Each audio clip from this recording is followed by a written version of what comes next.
Et salut, bienvenue à toi dans cette vidéo. J'espère que tu vas bien, que tu as la forme, que tu profites de cet été un petit peu prolongé. Aujourd'hui, on va voir que beaucoup de personnes peuvent devenir financièrement indépendants pratiquement en claquant des doigts. Je t'explique un petit peu. Tu sais que nous, en fait, pour devenir financièrement indépendant, on a besoin d'investir. Donc, on investit dans l'immobilier, dans la location de voitures entre particuliers, dans les vannes, dans les bateaux, dans même la bourse, même les cryptos pour certains. En fait, il faut investir. Et quand je vais créer un actif, je vais faire un petit dessin. Quand je crée un actif, c'est du travail. D'accord? Je vais dessiner une petite maison pour le créer. La fabrication de l'actif, c'est du boulot. Mais ensuite, une fois que l'actif est créé, tous les mois, ou régulièrement, il me rapporte de l'argent. Et le but du jeu, pour être financièrement indépendant, je vais te mettre un peu plus face au tableau, pour être financièrement indépendant, le but du jeu, ça va être de se dire, ok, je crée un actif, c'est du travail, donc 1 mois, 2 mois, 3 mois, le temps qu'il faut, et ensuite tous les mois, cling, cling, ça tombe. Et puis, allez, je vais créer un deuxième actif. Je dessine bien, hein. Tu as reconnu le modèle? Donc deuxième actif, ok, je mets un peu d'effort dedans et au bout d'un moment, qu'est-ce qui se passe? Et bien tous les mois, ching, ching, ça me rapporte de l'argent. Et ainsi de suite. Pourquoi pas, comment je pourrais faire ça? Un business en ligne. Un petit business en ligne, évidemment c'est du boulot pour le créer. Une fois que c'est créé, gling, gling, ça tombe. Et cet argent-là qui tombe tous les mois, une fois qu'on a créé suffisamment d'actifs, eh bien, il est supérieur. Tu arrives à voir là? Ouais. Il est supérieur au salaire. Et en gros, quand tu as atteint cet objectif, l'argent que tu gagnes grâce à tes différents investissements est supérieur à ton salaire, eh bien, tu arrêtes de bosser. Enfin, c'est une possibilité, il y a plein de possibilités, mais une des possibilités, c'est tu arrêtes de bosser et tu profites de la vie. D'accord? Donc ça, je vais devoir te le traduire. C'est un cocotier sur une plage. Et toi, tu es là tranquille. Ok, c'est un peu l'objectif de ce qu'on essaye de faire ici. Et donc, c'est ça que mon objectif à moi, ça va être de te montrer que tu n'as pas une possibilité, ni 2, ni 3, mais 40.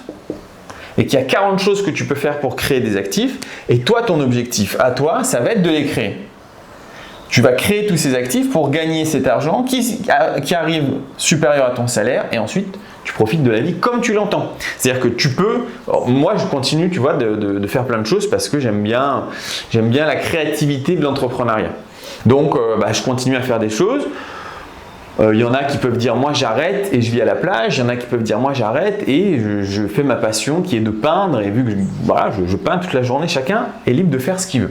Mais c'est un petit peu tout le concept de cette chaîne et tout ce que je peux essayer de te montrer, c'est pour ce but-là. C'est pour le fait que ce salaire qui te frustre, parce qu'il frustre en général le boulot lié au salaire, s'il ne te frustre pas, alors c'est bon. En vrai, il y a plein de métiers passion. Mais si tu n'as pas un métier passion ou si vraiment tu te dis putain, ça me fait chier de me lever tous les matins, c'est vraiment, c'est un peu les gens qui sont ici, je pense. Si tu veux plus vivre cette frustration, j'arrive pas à voir si tu vois encore, frustration, toi tu veux plus avoir ça. J'ai pas de rouge, mais on s'en fiche. Ton objectif, c'est de plus avoir ça et c'est d'avoir ça, c'est-à-dire kiffer la vie. Ok? On est d'accord sur le concept. Ça, c'est vraiment le concept de cette chaîne, c'est le concept des formations, c'est le concept du groupe Facebook. C'est ce concept, c'est de dire voilà les gars, voilà toutes les possibilités. Il y a un ordre en plus, en général, il y a un certain ordre par rapport à ta situation. On veut créer des actifs qui nous rapportent de l'argent, qui nous font quitter notre salaire. Plus de frustration, on kiffe la vie. Maintenant, il y a plein de gens qui sont donc attirés par ça et qui me disent « Oh là là, c'est compliqué ». Et pour beaucoup de personnes, ça peut être vrai. C'est-à-dire qu'il y a vraiment des gens qui partent de zéro, mais il y a beaucoup de gens qui ne partent pas du tout de zéro et qui pourtant se font des limitations. Je reviens. J'ai acheté un nouveau micro pour avoir une meilleure qualité, mais en fait, je n'avais pas regardé la longueur du câble et il est assez petit. Ok, donc ça on enlève. Donc il y a des personnes qui me disent oui mais moi je pars de rien du tout, c'est compliqué et j'ai jamais dit que c'était hyper 100% rapide. Je te dis que le concept il est facile, par contre c'est du travail à mettre en place. Mais le concept est relativement facile, hein. Tous les business, tout ce que je te propose, il n'y a rien de incroyablement extrêmement difficile. Il faut juste comprendre comment ça marche et ensuite le mettre en place.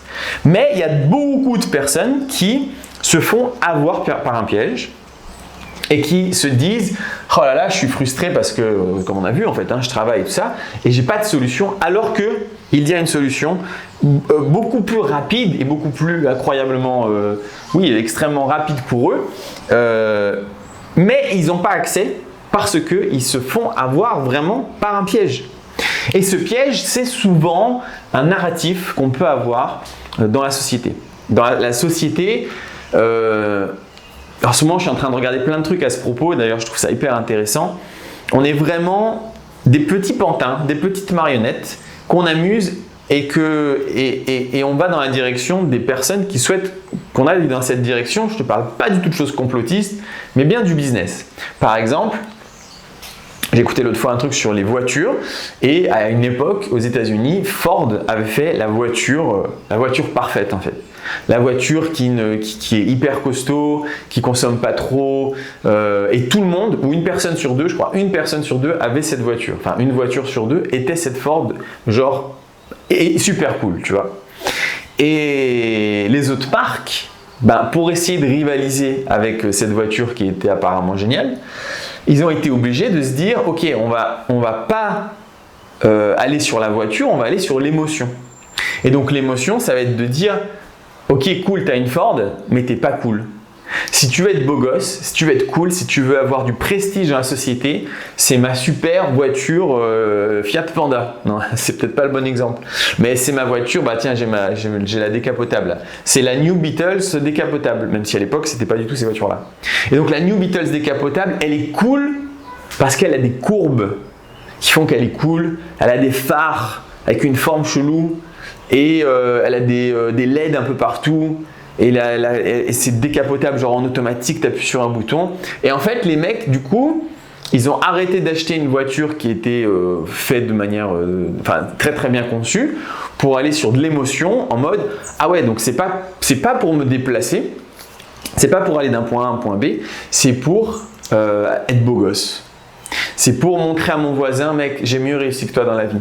C'est pour sourire à cette boulangère charmante et lui dire, t'as vu? J'appuie sur un bouton et il y a la capote qui s'ouvre. Et on regarde même plus les caractéristiques du moteur. Est-ce que c'est un bon moteur? Est-ce que ça tient plus longtemps que d'autres marques? Non, on se fait avoir par le marketing en fait, par la pub. Et ça fait que on a un narratif normal de la société qui fait que pour être bien, on pense que pour être bien dans la vie, il faut posséder certaines choses et il faut posséder ces choses en priorité. C'est-à-dire que pour beaucoup de personnes, c'est ce que je viens de te montrer là, c'est-à-dire créer des actifs et te dire j'ai besoin de ma maison, j'ai besoin de mon bateau, voilà, enfin c'est des actifs, c'est des trucs de location. Ça c'est en numéro 2. Ça c'est après. Parce que le grand numéro 1, c'est en réalité le grand numéro 1, c'est justement ce qu'on m'enseigne à travers toutes les pubs, à travers l'exemple de mes parents, à travers l'exemple de tous les gens que je côtoie.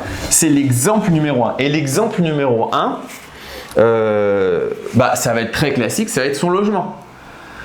Avant d'investir et de faire je sais pas quoi, il faut acheter son logement. Parce que, c'est mieux, tu vois. Tu as ton logement, tu arrêtes de louer, parce que louer, c'est vraiment jeter de l'argent par les fenêtres. Et donc, tu dois d'abord travailler. Donc, d'abord, on se met là-dessus. Avant d'investir et de faire de la location de voiture, par exemple, on va acheter notre propre voiture à nous.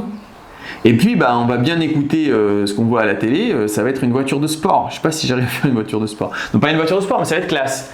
Je vais me prendre une Mercedes, les nouvelles, les GLA ou je ne sais plus comment ça s'appelle. Voilà, elles sont classe, elles sont stylées. Oui, en leasing, s'il faut, tant pis. Mais au moins, voilà, j'aurai mes trucs. Et avant d'investir, même si j'ai envie d'investir, je vais aussi m'acheter toutes les fringues qu'on me dit que c'est trop cool. Alors là, oh putain, oh là là, oh. Non, un peu. Donc toutes les fringues, le nouvel ordi, les téléphones, je veux dire, le téléphone est clairement un exemple parfait du marketing et d'un coup, on a besoin du téléphone. Alors que, à moins que je sois débile, hein, tu vas me dire, peut-être je comprends rien, mais de l'iPhone 8, 9, 10, 11, 12, 13, 14, les gars, en réalité, c'est juste pour dire, regardez, j'ai un iPhone. C'est ça qu'on achète. Parce que le téléphone, il a beau avoir un processeur qui te permet d'être 150 000 fois plus puissant, j'ai vu ça l'autre fois, ou 1000 fois plus puissant, ou 10 000 fois plus puissant que la navette qui est allée sur la Lune. Vu que tu vas pas sur la Lune, tu fais quand même des petits selfies et tu regardes des vidéos à la con sur YouTube et t'envoies des textos et que t'appelles, ça ne sert à rien. D'accord? Donc, tu as beau avoir la puissance de l'univers dans la paume de ta main, en réalité, tu vas quand même sur Google pour faire est-ce que mon train arrive à l'heure, quoi. Donc, qu'est-ce que tu achètes? Bah, tu achètes le prestige. Et quand les mecs se jettent là, tu sais, as déjà vu ces trucs-là, les magasins ils ouvrent, les mecs ils courent, ils se jettent dessus.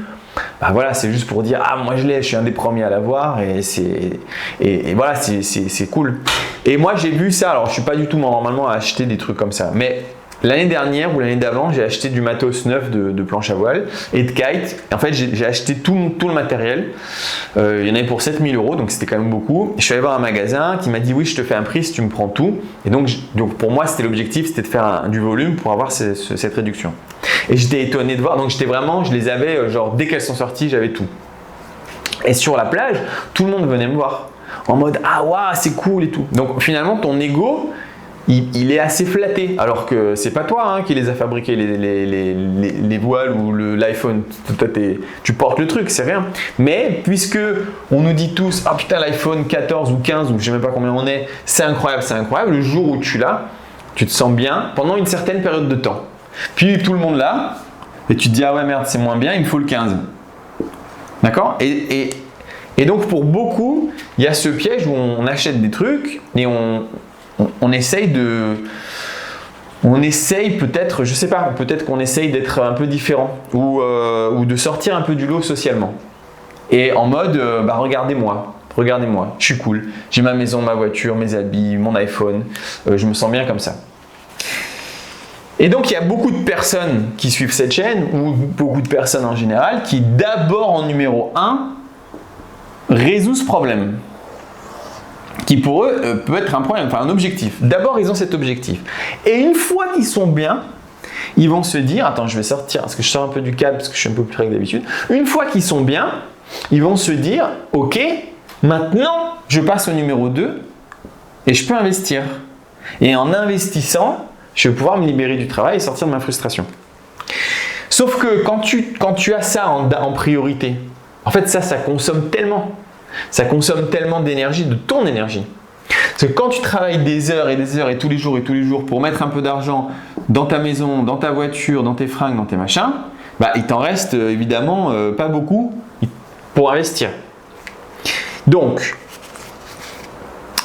on va faire des scénarios. Le premier scénario, c'est la personne comme moi, en fait, où en fait j'avais rien il n'y a encore pas si longtemps que ça, c'est-à-dire en 2015.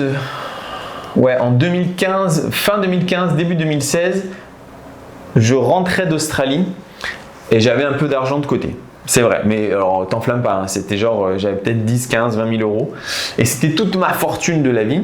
Et après, j'ai un peu voyagé avec et j'ai seulement retravaillé genre 1 an après et c'est seulement là que j'ai commencé à investir. Mais donc en partant de zéro, c'est-à-dire j'avais rien sur mes comptes, voire même, oui non, j'avais rien. Mais si j'avais commencé comme ça, là on est en 2022, donc c'est 16, donc 6 ans plus tard, mais évidemment que je serais pas du tout financièrement indépendant. J'aurais commencé à acheter ma maison, ma voiture, mes fringues, mes machins, et j'aurais acheté un petit peu, 1 ou 2 locations de voiture. Donc scénario numéro 1, tu pars comme moi, tu n'as absolument rien. Qu'est-ce que tu dois faire? Tu dois accepter que ça, c'est du bullshit. Ça, c'est plusieurs gars en fait qui te chantent une petite mélodie dans les oreilles. monsieur Apple, je sais plus lequel c'est maintenant du coup, qui te dit achète mon téléphone. Et la voiture, oh, elle est tellement bien cette nouvelle Clio avec ses lignes, on dirait un ovni. Tu vois? Et tous ces gens-là, ils s'en branlent, hein, ils y croient pas du tout. D'ailleurs, il faut savoir que par exemple, tous les mecs qui travaillent chez Apple, ils ont une école pour leurs enfants en fait, hein, où tous les mecs vont là et tous les produits Apple sont interdits. Et d'ailleurs, je crois que c'est Steve Jobs qui interdisait le moindre produit Apple chez lui. C'est bizarre quand même, non? Et donc ces gars-là, ils te le vendent parce que eux, leur business, c'est de te faire croire que c'est hyper cool. C'est ça leur business, c'est de te dire mais c'est tellement bien, achète. Alors qu'ils ne le donnent même pas eux-mêmes à leurs enfants tellement ils pensent que c'est probablement addictif. Donc tout ça, c'est faux, c'est de la connerie. C'est vraiment totalement faux, tu vois. On va pousser le truc à l'extrême. Je suis parti là pendant 2 jours avec mon van, j'ai dormi dedans, j'ai mangé dedans, j'avais mon vélo à l'intérieur, j'avais mes affaires. Bon, c'est 4 mètres carrés, c'est quand même pas très grand.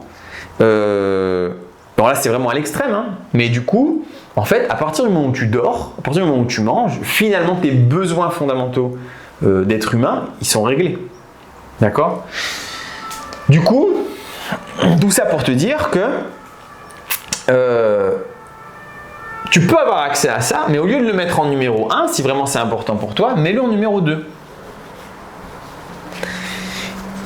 Et au début, et moi en tout cas c'est ça que j'ai fait, j'avais strictement rien du tout, et tout l'argent que je faisais, tout l'argent que je me mettais, ça allait dans mes actifs. Je sais pas si tu sais, parce que là on est de plus en plus, il y a plein de nouveaux sur cette chaîne, mais moi j'ai acheté 2 appartements. Les 2 appartements étaient en Airbnb. D'accord? Donc ça veut dire que c'était du boulot et c'était des beaux apparts bien meublés. Ça, c'était mes 2 premiers actifs. Et moi, je travaillais en tant que grutier au Luxembourg, donc j'étais à 3 500 € par mois. Donc tu vois, je gagnais bien ma vie. Moi, je dormais dans un van. Je vivais dans un van. Bon, c'était peut-être un peu extrême, hein. Mais ce que je faisais, c'est que je bossais la journée. Oh là, qu'est-ce que je dessine bien. Je bossais la journée. J'allais faire mes Airbnb et ensuite je me garais dans la forêt et je dormais là. Et donc, c'est sûr que la banque a été là, waouh, tu dépenses rien. Tout ce que, tu vois, ça a fait très très vite effet boule de neige. Ensuite, j'ai acheté une grande coloc et dans cette grande coloc, il y avait 5 chambres. Et je me suis donné la chambre la plus pourrie. Et à la fin, j'ai transformé même à la fin, j'ai même loué cette 5e chambre et moi, j'avais un espèce de placard. Il y avait une fenêtre et j'avais fait un petit lit, un petit bureau dans cette espèce de placard. C'était pas un placard, mais c'était vraiment une pièce minuscule. Je crois qu'elle faisait 3 mètres carrés ou 4 mètres carrés. Et mazardé, donc je pouvais me tenir debout que au milieu. Alors, ouais, ok, c'est extrême. Mais putain, ça va vite au moins comme ça. Ça va très très vite. Donc ça, c'est le premier cas où tu te dis, en fait, je mets que là-dedans au début. Et si tout l'argent que je gagne… Alors, attends, moi, ma voiture, tiens, encore un autre exemple. En fait, j'avais toujours une voiture que j'achetais dans le but de la revendre.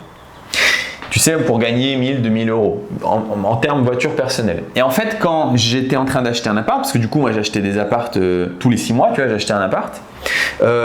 Pour faire bien face à la banque, ma voiture un peu cool, j'essayais de la vendre à ce moment-là pour qu'il y avait 10 000 € ou 6 000 ou je ne sais plus combien c'était, 7 000 € en plus sur le compte. Et moi, je m'achetais des poubelles. Quand je te dis poubelles, mon objectif, c'était de ne pas acheter une voiture à plus de 1 500 €. Notamment, j'avais une Audi A3 pendant, je pense, 1 an, quand je faisais les 2 derniers appartements.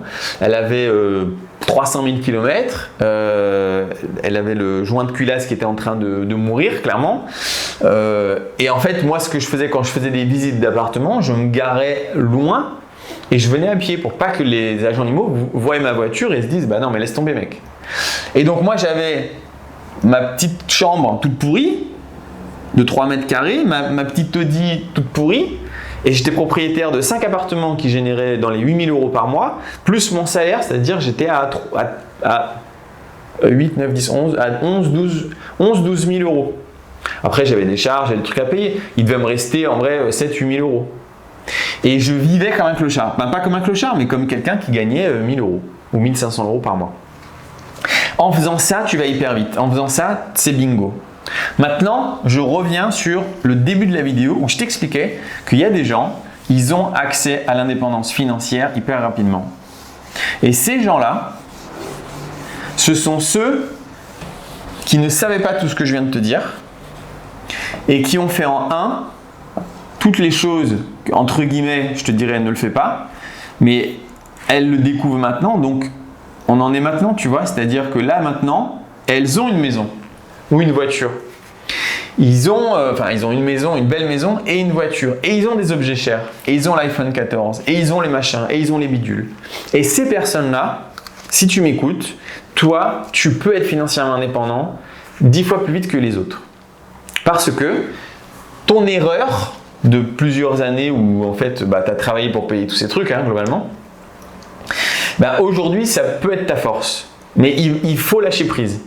Il faut que tu acceptes que ta jolie maison, que ta jolie voiture, que tout ça, ça sert à rien en fait.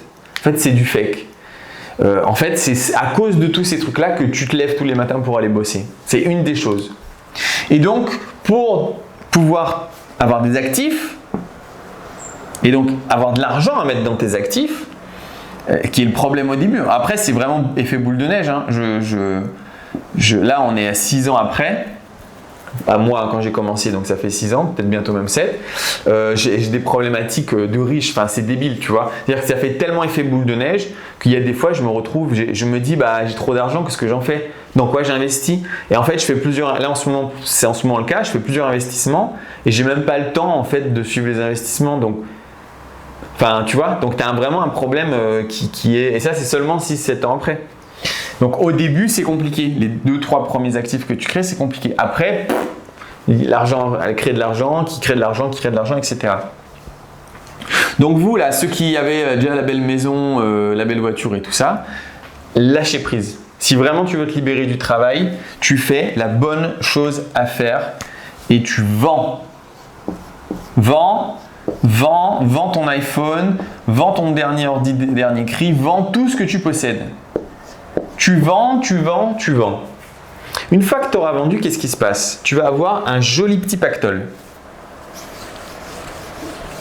Mettons que tu as tout vendu, ou tu te dis ok je peux vendre, tu vas avoir genre 150 000 euros. Parce que c'est possible. Hein. Il y a des gens, genre, notamment l'immobilier, ça a pris de la valeur. C'est totalement possible en fait. Avec ça, quand nous, sur les différentes choses que tu peux voir dans la description d'ailleurs, hein, il y a les formations si jamais ça t'intéresse, que ce soit de l'IMO, de la voiture. Donc l'IMO, on est actuellement sur 10%. Là, je suis en train de te préparer un truc pour plutôt atteindre les 20%. Plus, les voitures, on est à 40%. Plus éventuellement un ou deux vannes, on est à 80% quand même sur les vannes. Mais en fait, c'est bon, problème réglé. Tu n'as plus qu'à mettre en place. Tu as les fonds, tu as l'argent pour. Et ok, tu n'auras pas ta maison. Ok, tu vas devoir louer. Moi, je loue. Hein. Je suis au bord de la mer. J'habite dans une maison de 100 mètres carrés, super génial. Je paye ça 1 200 euros par mois. Et si je devais acheter cette maison, il me faudrait, j'ai compté pour 1 200 euros par mois, il me faudrait 48 ans. Donc, en fait, si tu veux, ou alors même tu peux voir la chose différemment, ou alors la personne qui me loue cette maison, la valeur, elle est, je sais pas, 700 000 euros, plus ou moins, la baraque. La rentabilité, tiens, on va compter vite fait. La rentabilité est clairement nulle, comme 90% des gens qui font de l'immobilier. Donc là, on est à 1005, ça fait 18 000 euros par an. Non, pas 1005, 1002. Ça fait 14 400. La baraque vaut probablement environ dans les 700 000. On est à 2% de rentabilité. 2%. D'accord ? Après, peut-être qu'elle vaut moins la maison. Hein. Peut-être qu'en fait, elle vaut 2 fois moins. J'en sais rien combien elle vaut. Moi, je pense que c'est inestimable parce qu'on est vraiment sur le jardin est dans la mer. Enfin, la mer est dans le jardin. Mais même si on est à 4-5%, en fait, c'est la rentabilité de monsieur et madame tout le monde. Tu peux trouver des appartements absolument partout comme ça. Donc, si toi, tu convertis ton argent, tu quittes ton logement ou tu le loues si tu arrives à faire quelque chose si tu arrives à faire un actif et que cet argent que toi, tu as, toi, il est en moyenne, on va dire 30%, Mais pas de souci de louer un truc à 4% de rentabilité. En fait, tout le monde va dire, ah, tu perds de l'argent en louant. Mais non, non, parce que, comment je peux te dire ça? Imaginons que c'est ma maison. Tiens, on va faire un peu le truc différemment. Imaginons que cette maison, c'est la mienne, soit la mienne. Donc, je suis dans ton cas. D'accord? Donc, c'est une maison à 700 000. C'est la mienne, c'est à moi. Cool. Est-ce que tu crois vraiment qu'avec 700 000 euros, je ne peux pas et tu ne peux pas créer une rente, enfin créer un actif qui va payer ton loyer à 1 200 euros? Mais bien sûr que si. Et c'est pas tout. Il va payer ton loyer. Il va payer ta fameuse voiture que finalement maintenant tu te dis, ah, je voudrais une belle voiture. Bah, avec les rentes que tu as, tu peux faire ça. Et puis tu vas vivre le salaire, allez basta, plus de salaire. Ciao. Parce que, je sais pas, tu gagnes encore 3000. C'est-à-dire que, imaginons, hein, même là tu as pris une voiture en leasing hyper chère, à 1000 balles. Tu es à 5200 euros par mois. Je te garantis que si tu sais faire, cet argent-là, il va te générer 5200 euros par mois. C'est sûr. Et donc, en partant de ce concept, si tu le transposes à toi, toi aussi, en fait, toi aussi, ta maison, qui vaut 300 000 euros, ou si tu la vends, il te reste 100 000, 200 000, 300 000 euros, avec cet argent, évidemment, il faut que ce soit une somme quand même intéressante, mais avec cet argent, oui, tu vas payer ton loyer, oui, tu vas payer éventuellement une voiture, ou tu vas peut-être même payer ton nouveau salaire, c'est-à-dire devenir rentier. Mais tu dois accepter un truc. Tu dois accepter que, et là c'est un gros piège, hein, c'est que socialement, tu es différent des autres. Et non, tu n'es pas propriétaire. Et non, non, t'es pas propriétaire. Tous tes potes vont me dire quoi, t'es pas propriétaire. Et t'as peut-être pas une voiture de dingue. Finalement, une voiture, ça t'amène d'un point A à un point B. Peut-être que finalement, une vieille bagnole, ça marche aussi bien, quoi, tu vois. Mais on va pas te dire, waouh, c'est la classe et tout, parce que c'est pas la classe ta voiture. Et en fait, moi j'ai remarqué, par rapport un peu aux gens que je côtoie ou que je vois, ceux qui ont vraiment de l'argent, genre vraiment, tu vois, sur leur compte, ils s'en branlent de faire les kékés. Ils s'en foutent. Ils sont habillés, ils s'en branlent. En fait, ils s'en foutent complètement. Et ceux qui ont un peu d'argent, mais pas trop, ils vivent comme des rois pour montrer que, regarde, j'ai de l'argent. C'est ces personnes-là qui s'achètent c'est quoi les sacs Gucci, genre je sais plus, Louis Vuitton. Là. Les sacs Louis Vuitton, c'est moche, mais à mourir ce truc-là. Marron avec un élevé partout, c'est dégueulasse. Les gens achètent ça 1000 balles, 1500 balles le sac. Non mais c'est juste pour que socialement on dise regarde j'ai réussi. Moi, je vais te dire encore une fois, les gens que je connais qui sont blindés, ils s'en branlent, ils s'en foutent que tu saches ou pas qu'ils ont réussi. Eux, ils savent qu'ils ont réussi. Et vu qu'ils savent qu'ils ont réussi, ils sont bien dans leur basket. Ça ne les dérange pas du tout d'avoir une maison où ils louent. Ça ne les dérange pas d'avoir une vieille bagnole parce qu'en contrepartie, quand toi tu mets ton réveil à 7 h du matin pour aller te faire tout beau, pour aller bosser pour un patron qui se fait de l'argent sur ton dos à mort et qu'en fait ça te fait chier et que ça fait 10 ans que tu fais ce boulot et que tu te dis comment je vais m'en sortir, bah eux, ils font absolument ce qu'ils veulent. Ils se lèvent à 10 h, ils vont faire du kite ou je sais pas pourquoi du kite, mais ils vont faire du sport, ils vont voir leur famille, ils s'éclatent, ils kiffent la vie de fou. Tu vois? Pourquoi? Parce que peut-être ils se sont un peu libérés de ce truc, de toutes ces croyances où tu as besoin de toutes ces choses. Donc, je vais m'arrêter là pour aujourd'hui, longue vidéo. Tout ça pour dire que si tu possèdes déjà plein de choses, bah en fait, tu es encore plus proche de la sortie de ta libération du travail que ce que tu le penses. Si tu acceptes de lâcher prise et de te dire, ok, je vends. Toutes ces choses que j'ai amassées, je vends. Je vais avoir X avec toutes mes ventes et je vais m'acheter, je sais pas, 10 voitures. Et mes 10 voitures, elles vont me générer 3000 euros par mois. Basta! Je quitte mon boulot et je gagne, on s'en fout en fait du matos, tu vois. Ce que tu vas gagner, c'est au moins 40, 50, 60 heures de vie semaine. Et ça, c'est inestimable étant donné qu'on n'a que 30 000 jours à vivre.